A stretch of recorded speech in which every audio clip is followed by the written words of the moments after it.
इसमें दिया है कि this is circuit containing 2 cells and 3 resistors, और इसमें कंडीशन पूछी है कि क्या कंडीशंस होंगी इसमें करंट ज़ीरो हो। तो उसकी 4 पॉसिबल कंडीशंस दी हैं। वी हैव टू सेलेक्ट कि कौन कौन सी कंडीशंस में यहाँ करंट ज़ीरो आएगी। इस प्रॉब्लम को सॉल्व करने में एक कॉन्सेप्ट तो हमें ये पता होना चाहिए, जब भी हम लोग KVL किरचॉफ्स वोल्टेज लॉ लगाते हैं या किसी लूप में पोटेंशियल और IR में रिलेशन लिखते हैं, तो उसमें जब किसी सेल को क्रॉस करें नेगेटिव टर्मिनल से पॉजिटिव की तरफ, नेगेटिव से पॉजिटिव की तरफ, जैसे मैं यहाँ से यहाँ चलूँगा इससे, suppose I move from negative to positive, I will से यहाँ से यहाँ चलने में V1 का गेन होगा, V1 वोल्टेज का गेन होगा।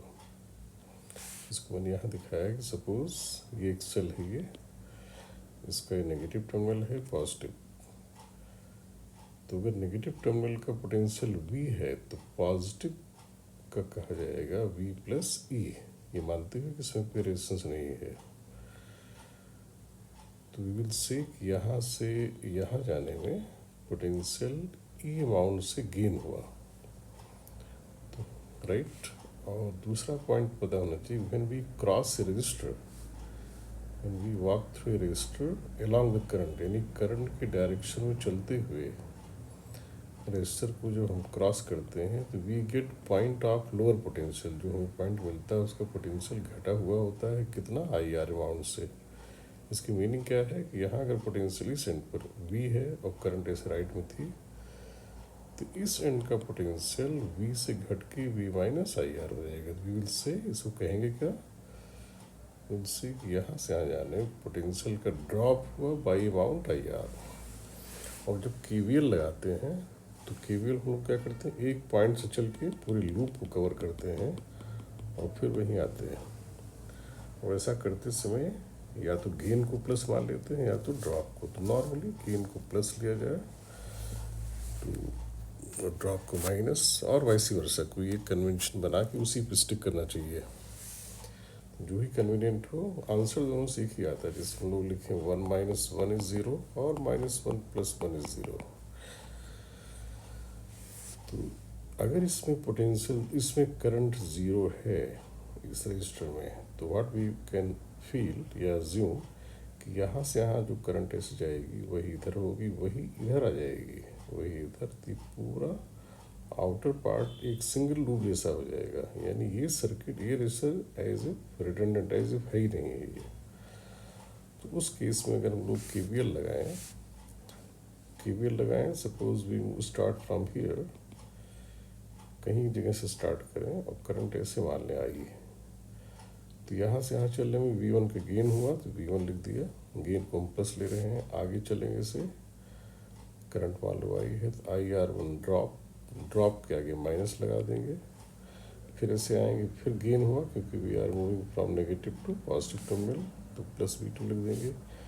और करंट जो यहाँ थी वैसे इधर आ जाएगी क्योंकि यहाँ कुछ जानी नहीं है, तो यहाँ फिर IR3 का ड्रॉप हुआ तो उसके आगे माइनस लगाते हैं। ऐसा करते करते हम फिर यहीं पहुँच गए, तो राइट साइड जीरो हो जाएगी। That is the approach of KVL का यही कॉन्सेप्ट है। पूरी लूप में algebraic sum of potential is zero. उसकी मीनिंग ही होती है कि हर एलिमेंट के क्रॉस ड्रॉप और गेन अलजेब्रिकली ऐड करते जाते हैं प्लस माइनस के साथ, और फाइनली इक्वल टू जीरो।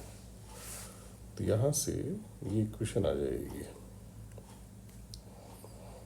इसमें फिर एक ये भी ध्यान रखेंगे कि अगर यहाँ करंट जीरो है तो वी कैन क्लेम कि इस पॉइंट का पोटेंशियल और इस पॉइंट का पोटेंशियल सेम होना चाहिए, क्योंकि रजिस्टर में करंट होती है पोटेंशियल डिफरेंस से, करंट नहीं है तो यानी दोनों एंड सेम पोटेंशियल पे हैं। That means if we move from here to here तो हमें सेम पोटेंशियल आ जाना चाहिए। दैट मीन्स अगर मैं यहाँ से यहाँ जाऊँ तो जितना गेन होगा उतना ही आगे ड्रॉप हो जाना चाहिए। तो वी कैन से यहाँ से यहाँ पोटेंशियल चेंज जीरो, इस बात को मैंने यहाँ लिखा है। तो यहाँ चलें, V1 का गेन हुआ, आगे IR1 का ड्रॉप है, करंट वही है, और फाइनली ज़ीरो। दैट मीन्स यहाँ से यहाँ नेट ड्रॉप और गेन इज ज़ीरो, क्योंकि यहाँ और यहाँ के पोटेंशियल सेम होने, क्यों सेम होने, इसमें करंट जीरो होनी है। तो यहाँ से हो गया V1 इक्वल टू IR1,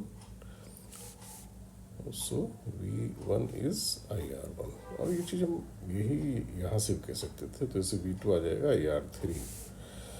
उसको फिर इसको मैं यहाँ डाल दूँ तो V1 और IR2 कट गए, IR1 कट गया, तो ऑटोमेटिकली V2 इज IR3। कैसे भी कह सकते हैं, अलग अलग करके भी, एक साथ भी।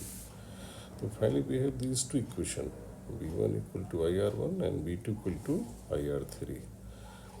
आई हमें नहीं पता है ना, ज़रूरत है इसमें, आई कहीं पूछा नहीं गया है कि इसमें रिलेशन है, तो रिलेशन के लिए इन दोनों को हम डिवाइड कर लें, V1 बाई V2 हो गया R1 बाई R3। तो जब जब ये रिलेशन सेटिस्फाई होगा, ये रिलेशन दोनों कंडीशन से आया है, तो ये रिलेशन जब सेटिस्फाई होगा तो वो कंडीशन सेटिस्फाई होगी जहाँ से आया है। वो कंडीशन क्या है, इसमें करंट ज़ीरो। तो केवल इसी का सेटिस्फेक्शन हमें इंश्योर करना है। इसमें V1 बाई V2, तो R1 बाई R3, V1 अगर बराबर V2 है तो R1 बराबर R3। तो ये सही हो गया। इसकी वैल्यू हमें कोई ध्यान ही नहीं देना है। V1 बराबर V2, R1 बराबर R3 यहाँ भी लिखा है, तो ये भी सही हो गया, ये भी सही हो गया, भले यहाँ 2 4 हो, डजंट मैटर। फिर है V1 बाई V2, यहाँ से 2 आ रहा है, लेकिन R1 बाई R3 देखें तो यहाँ से हाफ हो जा रहा है, उल्टा हो जा रहा है, तो ये सेटिस्फाई नहीं कर रहा है। यहाँ देखें तो V1 बाई V2 हाफ है, यहाँ R1 बाई R3 का हाफ हो जाएगा, इट इज़ ऑल राइट। तो ये इसका आंसर होना चाहिए A, B एंड D।